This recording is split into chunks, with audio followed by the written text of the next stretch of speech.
Kok malah jembare ngene kok, Pak? Sendange kena tsunami atake kok duduk. Dadi jembare ngene. Malah jembar muga-muga tambah jembar rezekine yo. Amin ya, diamini wae donga sing apik ya, Nduk. Ngene iki kowe engko umpama dibudak kula, budak macan ki mlayumu tok ndi ya iso. Piye-piye tak dibudak macan kan. Ya ana marakno pikire kene ya iso, nang kene ya iso, nang kono ya iso. Lho aku kok malah mau perintah iki dak kesel dhewe. Malah godho kowe. Ya wis sore mlaku muso. Nek bojomu kok jebul ora ana ning kene. Paling ijek badan. Ijek badan. Kasunatane aku wis ning papan iki. Baik iki dutane lho, baik kita lho, bari. Rasane umbeni, ngene kula percuma nggih iso njaluk sepuro karo aku iki lagi jam piro wis nggih dosa nang ya, Bu. Jiabang bayi, jiabang bayi.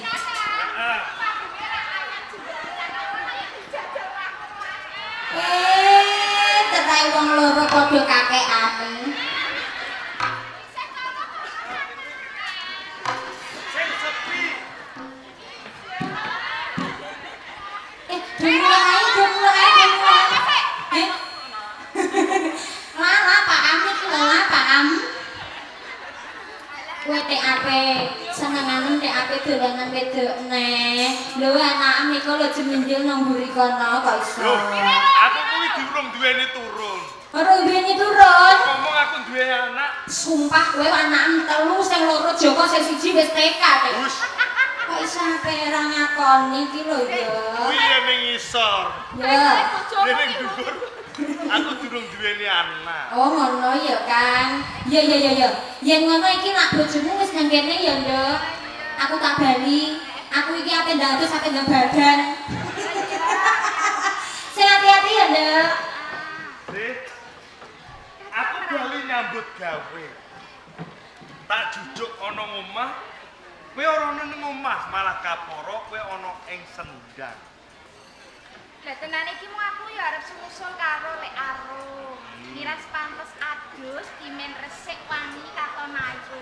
Lamun tak aku ning kene katon ayu rak ya sampean rumangsa. Mestine wae bombong ngrasaning atiku. Duweni bojo sing dadi kembang kidunging ana ing desa. Ya, bojo ngono ndak gawe bombong sak jroning aku.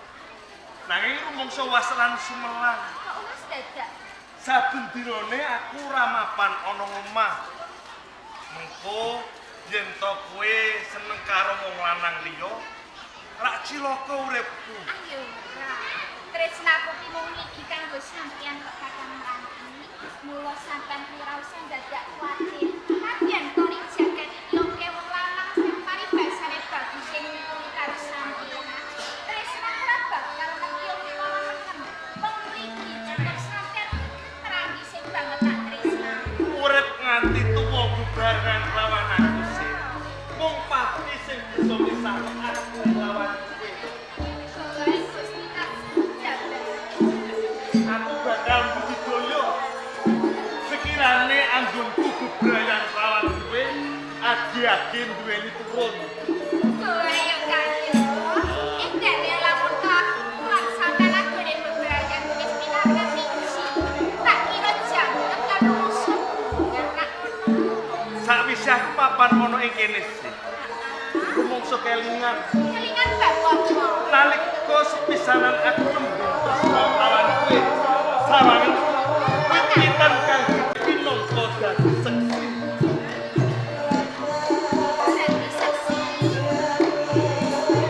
Dene sampeyan ucap tresna karo aku. Salah Mula kanthi krisih Radenana aku. Siya kan? Rene-rene cedhak karo aku. Sapa maneh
Senajan to mung sedhil nanging bisa nambani kangening atiku.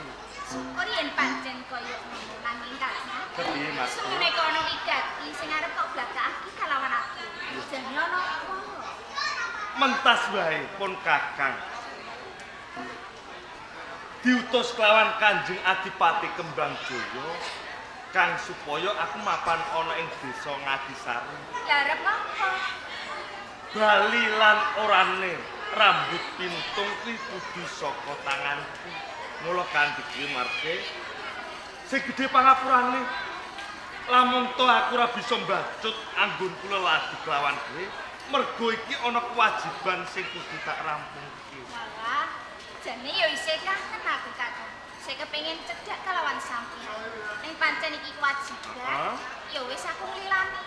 Saklungane sampeyan mung aku bisa ndonga. Muga-muga slamet kalih lir ing sampika. Matur nuwun, aku njaluk pamit, Mas. Hati-hati ya, Kang. Kosok baline lamun to bali ana ngomah sing ati-ati. Iki wis wayah sore. Sewang-sewang, Mas. Oh yen ana kerampungan wis bali ya, Kang ya. Tenan aku nang omah. Siap tak aten. Ya wis aku tak bali. Kowe ana kerampungan wis bali ning omah ketemu kalawan aku.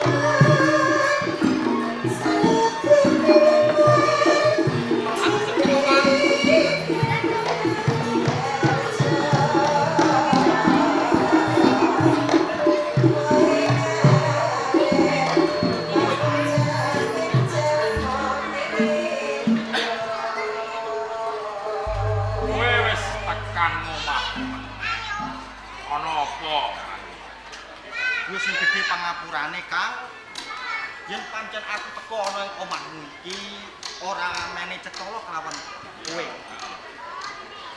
tenane mentas wae aku saka ing Kadipaten Pati aku ditimbali lawan Kanjeng Adipati Kembangjaya iya keng supaya aku njupuk anane Kyai Rambut Pinutung keng wektu dina iki kok tayo njupuk Kyai Rambut Pinuntung pancen kuwi bener rikala semono aku wis tau pate ngomong karo kowe yen to aku njaluk wektu 40 dina suwene nanging iki lagi 39 dina kok njaluk yo karepmu kepiye nanging kabeh mau senajan to urung 40 dina nang Kanjeng Adipati kae wis ngersake Kanjeng Adipati Kembangjaya ngersake. Tenan ta. Tenan. Aku ki ngapusi nggo sampeyan iki ngopo to, Kang? Dadi kaya ngono. Iya, nampa dawuh Kanjeng Adipati Kembangjaya. Kyai Rambut Pinuntung kok jaluk saiki. Bener. Ning sing kudune sesuk lho ya. Ya, Bu. Yen mengko ana apa-apane sampeyan, aku sing tanggung jawab. Kowe tanggung jawab. Ya. Ya.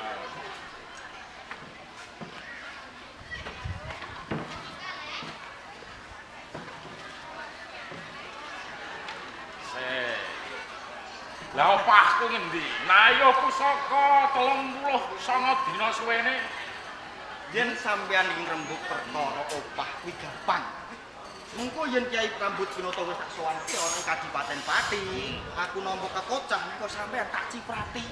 Kok aku tak ora usah kuwatir sampeyan niku. Perkara duit niku gampang. Aja ngapusi karo wong tuwa lho.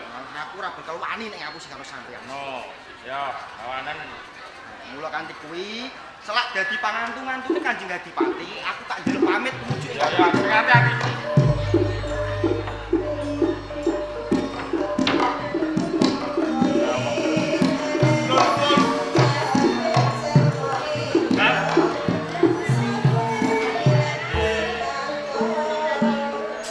Sing kari apa kok balik meneh? Kari. Mbok yo aja kaya ngono, Kang. Iki mau mentas saka kene wae Ramji wae metu bali meneh. Sik. Lho sing kari apamu, Ramji? Kari. Kaporo aku wis teko nang omahe sampean. Mbok menawa sampean iki isih nglindur apa sampean ngimpi yen kurang turu mbok ya sampean kae kono ra luwe dhisik kan. Lungguh. Kowe iki mentas wae saka kene njaluk anane Kiai Rambut Pinuntung. Mergo kowe nampa dawuh saka ngersane Kanjeng Adipati Kembang. Wis tak wenehi ngerti yen to kurang sedina meneh nanging kowe meksa mergo nampa dawuh. Lho iki kenek apa? Lali tapi Sampean iki malah bingungke lho, Kang. Wong tekaku ning papan kene nalika semono sampean mitungkas karo aku. Njaluk wektu 40 dina. Ya. Mongko kurang sedina. Ya. Mula kanthi kuwi, Kang, tekaku ning omahe sampean aku kepengin sabiyantu kelawan sampean. kowe iki aja ngawur. Kowe mentas saka kene njaluk Kiai Rambut Pinuntung. Mbok sumpah demi Allah, Kang. Wah, Lagi iki aku teko ning kene saya-saya. Yen to aku kuwi goroh karo sampean. Nalika semono sampean mitungkas karo aku, ora dikeparengake goroh marang sapa wae. lah Kiai Rambut Pinuntung kalau kali gorok sabuk tali wangke keroncong gembolo geni ning ndi? Ya durung ana ing tanganku to, Kang. Mau tak wenehke kok ora ana piye? Sampean iki to, Kang. Yen kondok iki aja ngawur. Di mrangge adikku sing tak tresnani. Kowe mentas saka kene Kang aku njaluk Kiai Rambut Pinuntung mergo nampa dawuh saka ngersa dalem Kanjeng Adipati Kembang Jaya. Kasunyatane, Kang. Lamun to Rambut Pinuntung sampean pasrahno kelawan aku, mestine wae ana ing tanganku.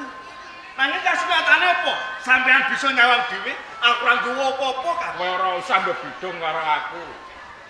Pusaka papat cacahe kuwi mau agul-agule pati pesanenan. Kowe iki aja gojek.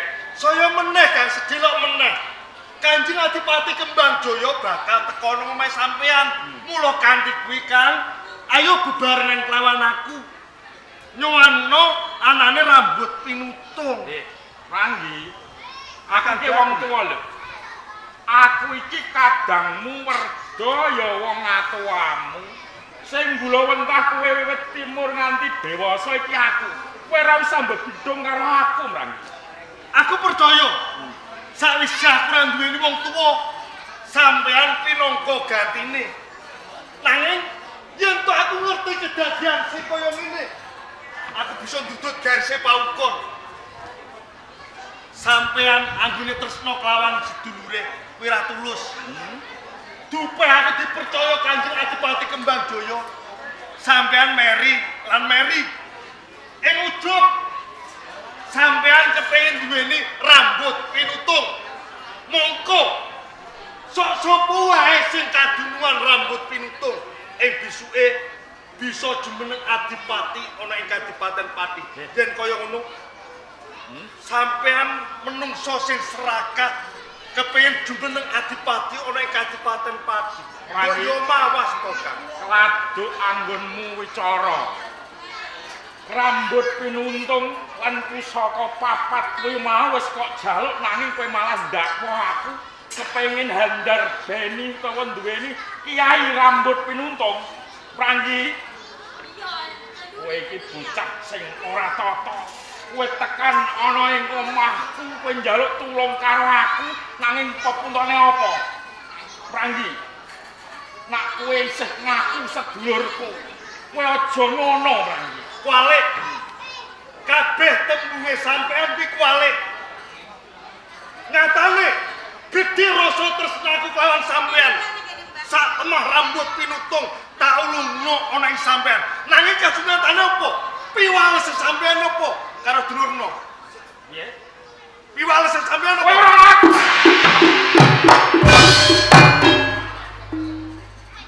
Bocah kang ora ngerteni kebudayaan yo kowe.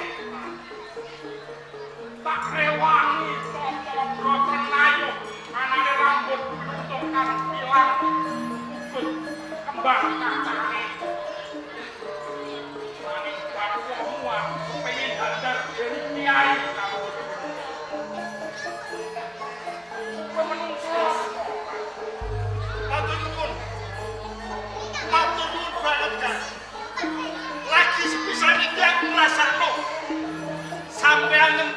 kelawan aku mongko.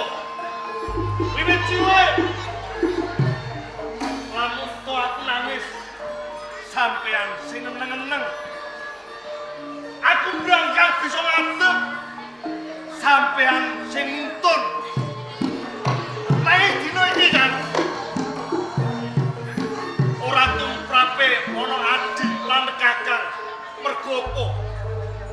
Sampean ora bisa ngulurno rambut pinutung ana ing tangan. Kowe isih puguh ndak kok karo kakak. Tak jaluk dina iki kan Kena jandon karo kakak. sing gedhe pangapurane lamun to wong nom wani karo wong tuwa. Kak, ayo wae.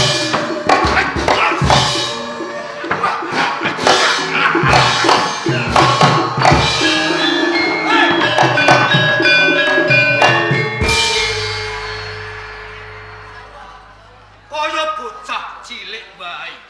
Dulur karo dulur kok padha kejekan. Iki sing dirembug iki ya. Oke. Mekaten Kanjeng Adipati. Sakawit adi kula mranggi rawuh wonten ing rompok kula. Iya.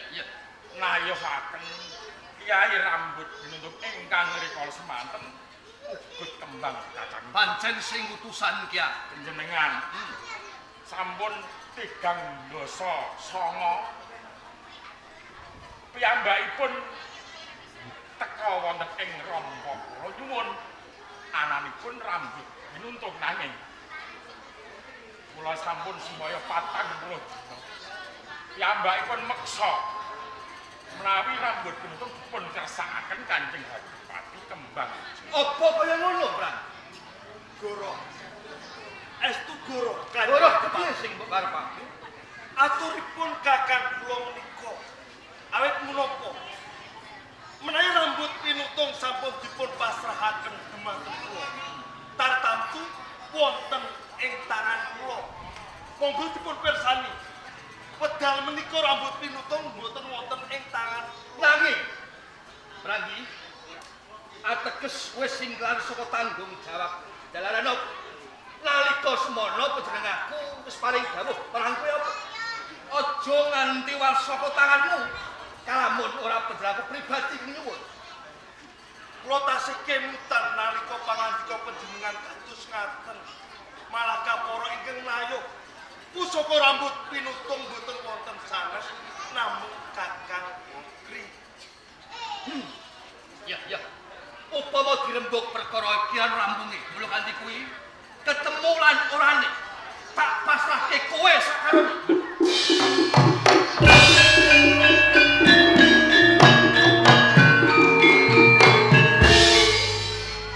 Rambut pinutung kok jelek kene iki. Kan sampai wis ngerti dhewe watak watuku. Mula kanthi kuwi kan lamun to sampean lan aku padha rejejekan ora entuk gawe mongko rambut pinutung ora kok pasrahno kelawan aku kan. Kanjeng Adipati kembang Jaya duka.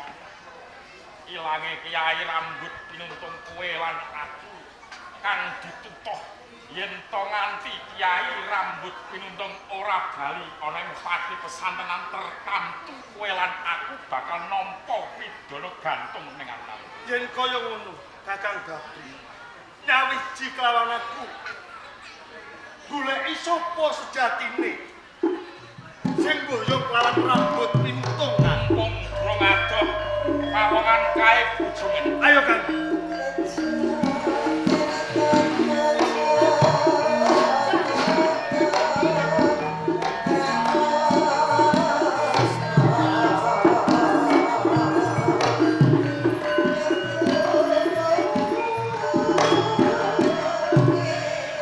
Wis sawetara suwe, Kakang Mraki kuwi ninggalke aku netepi kewajiban. Kok ora ana bali-bali yo. Ngomong apa sing maksa amat.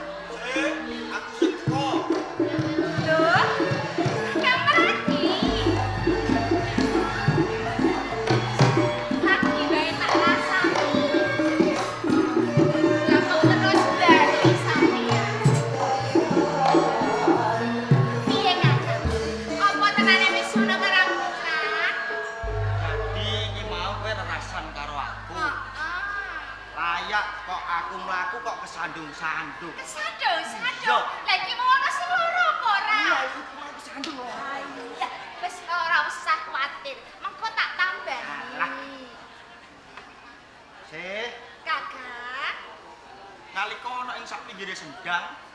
Aku pamit kelawan kowe bakal tumuju ana ing omahe Kakang Bakri. Siap. Sewengi anggonku turu tansah kelisian. Aku ora bisa turu. Mergo aku iki kelingan karo kowe. Ya, kok dadak tembunge kaya ngono. Tenan, aku ora gur karo kowe. Aku ngene iki kok cubriyo. Cubriya bapak apa? Lah piye suwe ora bali? Bareng bali kok ngelingke bab rasa kangen karo aku. Mesti arep jaluk iki. Wis sono wae, aja ngono akan awan aku sore-sore iki lho. Ya kok ngertinan sih. Iki kok ngono aja jawel-jawel bongkok. Nanti aku iki ora perasan ana Kakang Bakri iki mergo kepengin mbok ladeni kok. Kudu gelis bali mergo kepengin ketemu karo aku. Iya. Salah aku. Tenan Ora sih. percaya aku. Tenan sih. Salah aku sih. Ya. Ngopo? Bokong arep wis sadok. Bokong tipis ae kaya. Ha ya nek karo aku. Aja ngono kan. Lah ngono kuwi. Tipis-tipis lah nyatane mbok tresnani. Kaya ngono ya. Aku serapat ngempet meneh. Ayo, enggal ladenono aku. Pengen tak ladeni. Ning aku duwe syarat. Ora tau meneh. Aku jaluk gendong. Jaluk gendong. Lah yen mau gendong aku ya mau ladeni. Iya. Tenan. Nah, gendong. Madhep rene apa madhep rene?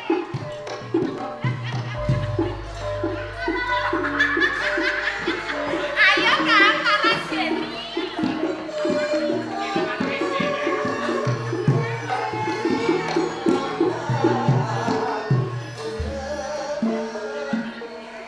Hawane kok sepi banget. Ana wong lanang bali nyambut gawe kok ora disugoto. Kandok rene kok sih. Lah kok jero centong ah. Wis mepet ngene iki. Aduh. Kok aku kaya ngopo?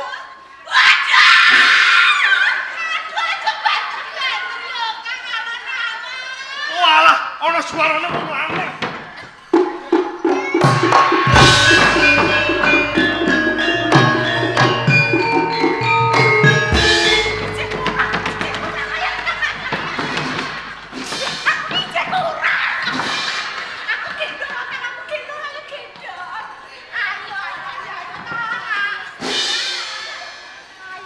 Wong wedok ngene kok ora sambut ndak. Ayo turu karo aku kan. Ngentekane kok tenanan. Loh. Kakak Meragi. Aku bojomu Magi. Kakak Meragi. Ora. Sing kok sawang iki sapa? Loh. Sih. Loh. Eh, Loh. Bojoku dadi loro. Mati aku. Iki sing asli sing endi? Aku kok bingung. Ya kok padha gedene ngene. Iki yo gedhe. Wala-wala yo. Baguse yo padha. Iki yo bagus. Lho bojoku iki sing endi? Nek bagus pancen padha baguse. Nanging kok sing gedhe iki apane? yo coba apa sing gedhe? Heeh. Gedhe apane? Iki yo aja ngeres ngono. Gedhe kuwi tegese gedhe dhuwur.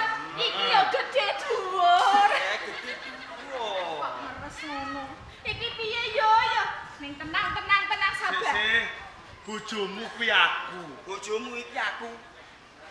Aku sih. Aku Sawangen. Sawang to. Sawang to. Piye yo kok bingung. Dasku ngelu. Eh. Das ngono kuwi di. Das ngono kuwi kene. Iya dasku ngelu. Sik. Mergo aku mamah karo Kakang Meragi iki wis suwene wis 7 taun. Ya. Aku apa lambune? Oh, dadi Duwene titikan. Ngerti kok aku iso niteni endi sing palsu, endi sing asli. Saiki Ah. tak gondone. Age dititik. Tak ambunge coba. Ambunge. Kowe coba tak ambunge. Siap. Piye? Wangi. Wangi to. Iki sing dadekno bingung. Kok bingung? Ambune kok padha. Padha tane. Padha kecute. Iki piye dudu kowe. Ning kene aja ngaku gawang. Pancen yen tak sawang. Kowe jebles kaya aku. Mongko mranggi kuwi aku. Pranggi sing asli kuwi aku. Dudu kowe. Redi ning iki sore. Ya, arep ngopo? Ning kene sing tak jaluk lawan kowe, tentokno. Jandon lawan aku. Sopo sing mranggi asli? Gas ngene kok. Duh, piye iki? Piye iki bojoku malah bojoku.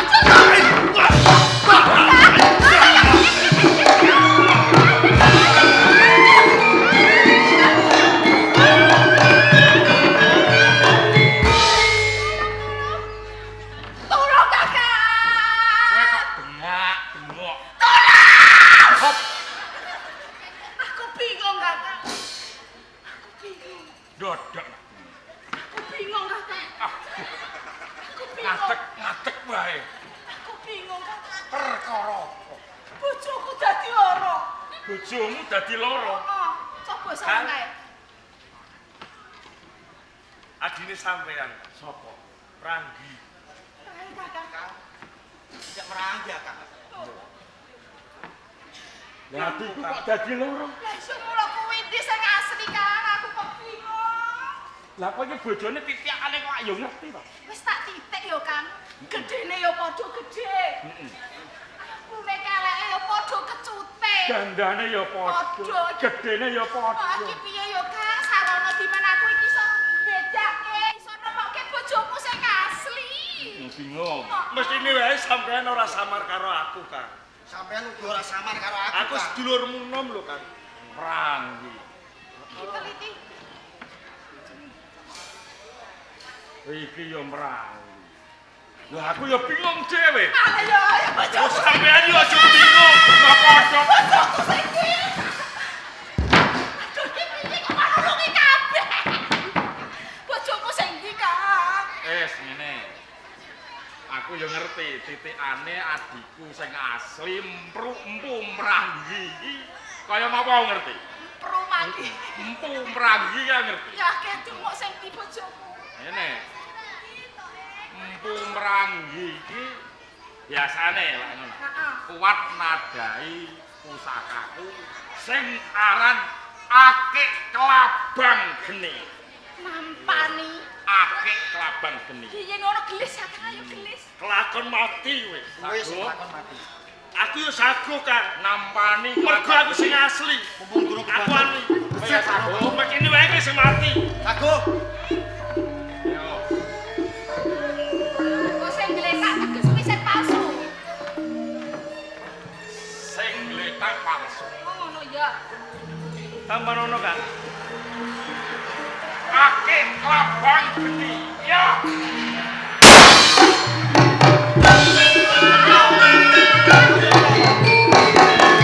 Betul pranggi ingkang palsu. Ngene ya. Menika mboten kuat. Ora Nampani ajar kowe. jenengan menika mboten. Ajar kowe. Teto sing asli kula. Iya. Bila kate menika kula tak mbacokke kalih sumaksud. Kakak. Mose. Ana apa neh? Kowe durung nampani Kelabang Geni.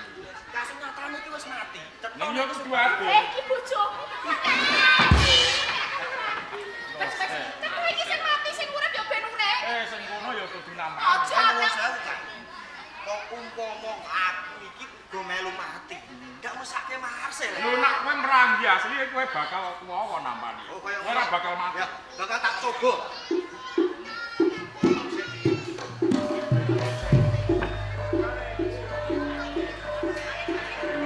Kelabang Geni. Ya.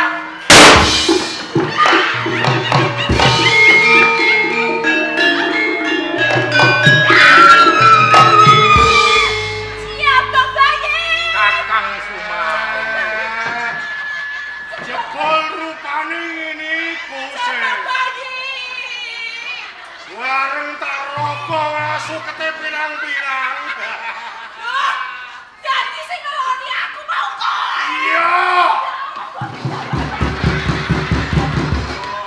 Kaya wis. Tapi coba sana apa iki? Kiai rambut pinter.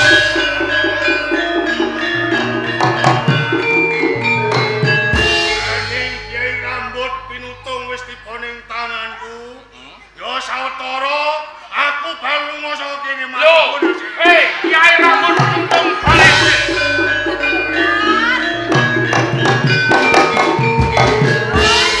Sobe, aku dikeloni gendruwo. Bojoku mati kakak Risa. Kakak, Sing biasane iso nangekno. Ya, biasane kuwi wong wedok. aku mbok kon nangekno. Lho ya ditangekke dhewe. Mbok kon uripno. Uripke. Uripno apane? Lho biasane sing uripke lak ya kowe to. Kalau ora iso iki yo kakak. Tanya ta. Ngene. Yo, siap. Diuripke. Wangi ya kak. Iki. Iya diuripke. Wangi ya kak. Kakak! Ojo mati ya kak. Ora gelem tangi yo kakak. Kaya kak. Iki piye ora gelem tangi. Bojoku ora gelem tangi tambani ya kak. Jom gak mati. Nah. Ngene. Tak tambanane nek kowe gak iso nangekke tak tangekke aku.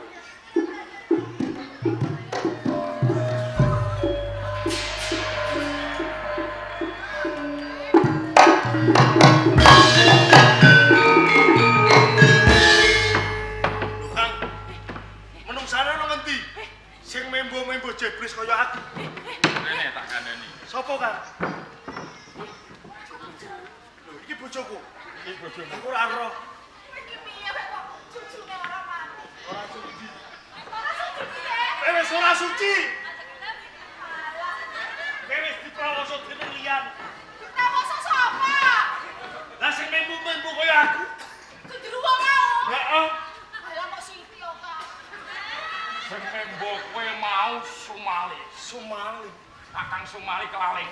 Yen kaya ngono, sing mboyong rambut pinutung Kakang Sumali. Ora luput. Lah, iki ngene. Mergo kowe karo aku duwe tanggung jawab bab baline Kiai Rambut Penuntung, mumpung Kakang Sumali durung adoh. Ayo enggal Dulu ya, Kang. Dulu ayo. meneng omahe sih. Aduh pegat aku yo. Kowe nang omah luwih dhisik, mengko yen wis ana kerampungan dirembuk. Kan ya. Lamun to isih enak, aku bakal dadi bojomu. Yen wis ora enak, sing gedhe pangapane. Loh, Kakak. Kene piye?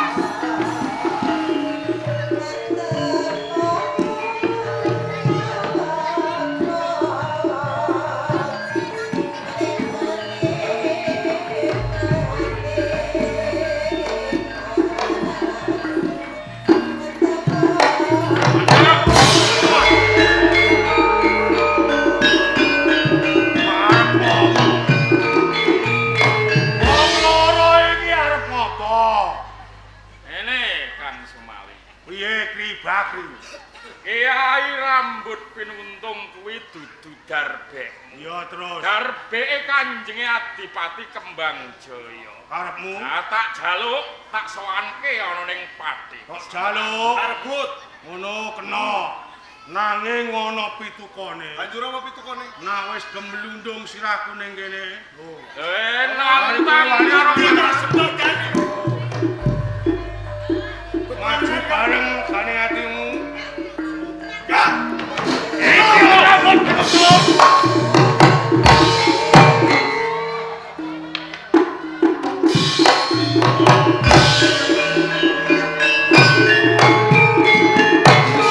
Kowe Sumali. Yo. Tumindakmu ora sangsaya mendung. Nanging sangsaya ndut. Mergo kabeh sing luput diganengku. Lho kanthi kuwi. Lamun to kowe durung mati, durung marmati. Kalamun kowe arep mateni karo aku. Sing mbok nggo kekuatan apa nalika wis kalah karo aku? Coba sawen. Lho, rambut pinutung Pak.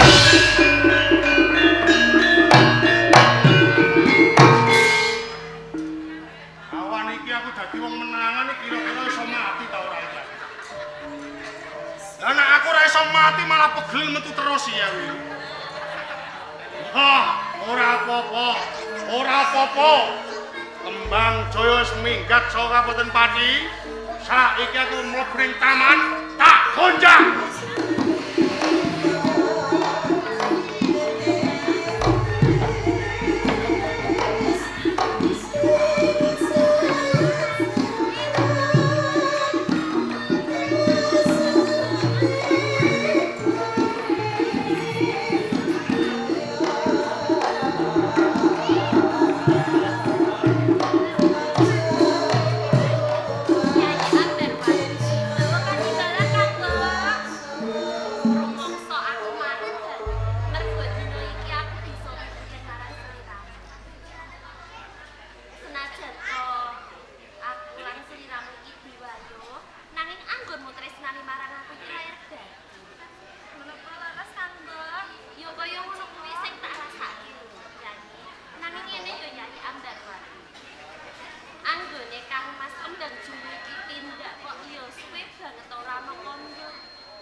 Jaya tindak kuwi ora ana alasan apa-apa ya, Kang.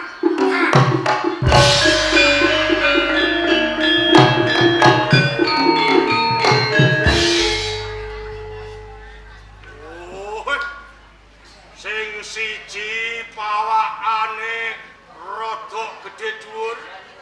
Sing siji pawakane cendhek trembel-trembel. Lagi wae aku lerasan karo Kakang.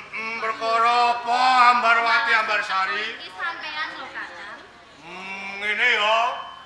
Saktenane nggonku mlebu ning Taman Sari iki, aku bakal menehi kabar lelayu karo kowe. Kabar lelayu. Iya, Kabar lelayu kuwi lak ya mesti wae ana sing tumekaning pati. panjen kaya ngono. Banjur sing tumekaning pati sapa, Kakang? Sing mati ora ana liya bojomu.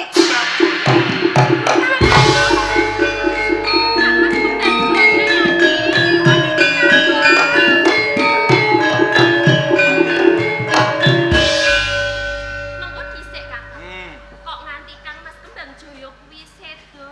Sapa sing mateni? Lan jalarane apa, Kakang? Kowe pengen ngerti sapa sing mateni? Ya. Sing mateni ora ana liya aku dhewe.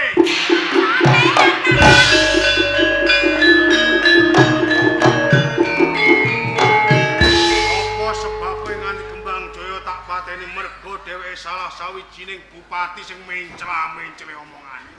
Ora kena digugu. Ngono.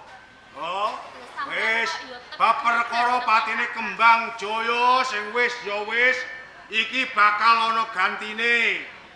Sinten gantine, Kakang? Gantine iki gedhe dhuwur brengose tedas gedhek. Gedhe dhuwur. Gedhe dhuwur. Heeh. Sopo kuwi? Aku nduk sing dadi gantine bojomu luweh mantep to. Luweh wedi to. Iki kira-kira kuwi wong loro ngatasi ta ora cak? Lah ora ngatasi kok aku tak jamu ndok bebek campur sepit.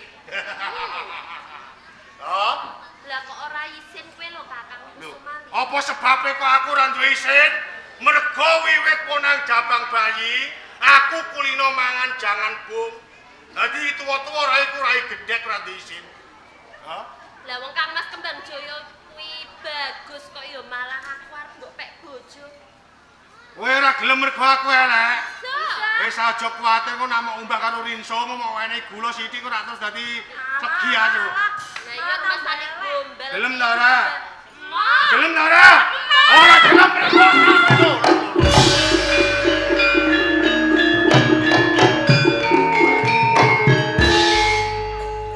Sunat kuwi ndak tiba dina apa no Caca. Angger seneng wong wedok ditampik terus. Ora apa-apa. Bab perkara wedokan pikir nguri sing penting. Dina iki kelakon aku dadi bupati ning Kabupaten Pati.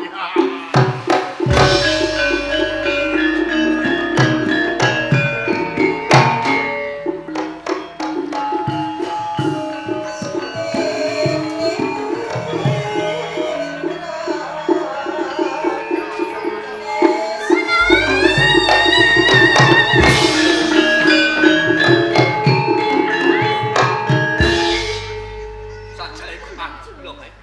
Kok gumun? Ana apa? Jenengan tasih gesang kok Kang Mas. Ya nyatane sih urip meger-meger kaya ngene kok. Mangke rumiyin lho Kang. Heeh. Kula niki wau ngantos kelayu ngantos dumugi mriki. Jalaran kula niki wau nembe nyelametake diri kapribaden kula Kang. Kok kang sela padha nyelametake dirimu? Ana kedadian apa no ing Kabupaten Pati? Kepareng kula matur nggih Kang Mas. Oh iya Ambar Sari Panjenengan Pati. Kakang Sumali panjenengan sampun sedo. Empu Sumali kondo yen aku wis tekan ing Pati. Nggih, lan boten niku kemawon. Kadipaten Pati sakniki dipun jagi kalian Kakang Empu Sumali Kang Mas. Kadipaten Pati uga dijeki dening Sumali nganti ninggalake Taman Sari. Nggih Mas Kang Mas. Kok malah kaya ngono tumindake.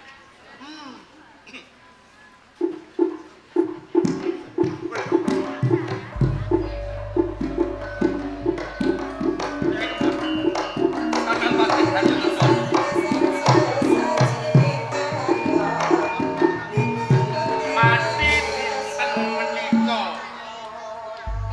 kemawon boten tentrem. Slira dalem kok malah nilaraken kadipaten nganti ingkang garwa menika kados pundi? Kebiasaan Kadipaten Pati temempuh matumpa tumbi matumpa undung perkawis siji dereng rampung dadak anggayane wonten perkawis mau Lajeng perkawisipun menapa? kaduan priksa Kakang Patih Hanyo Kencana bilih wedal sakmenika Kadipaten Pati dipun jeki Kakang Sumali Pati dipun jeki Sumali.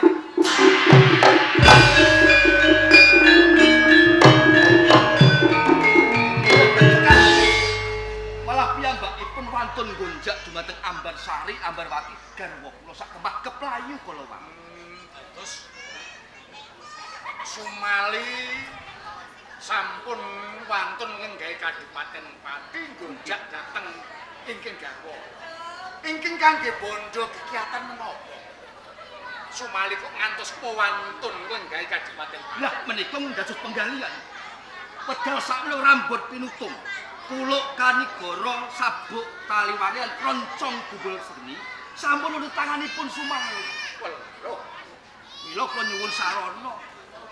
Kados pundi ambrih kula sang rembak wonten ing Kadipaten Pati. oh, ngaten mawon. Ampun ngantos lira dalem menika uwas lan sumelang. Nggih. Menawi kersa slira dalem kula aturi rawuh wonten ing Ngagul wonten griyanipun Kakang Empu Suwarna. Ing riku nyuwun tulung kalian Empu Suwarna jalaran napa?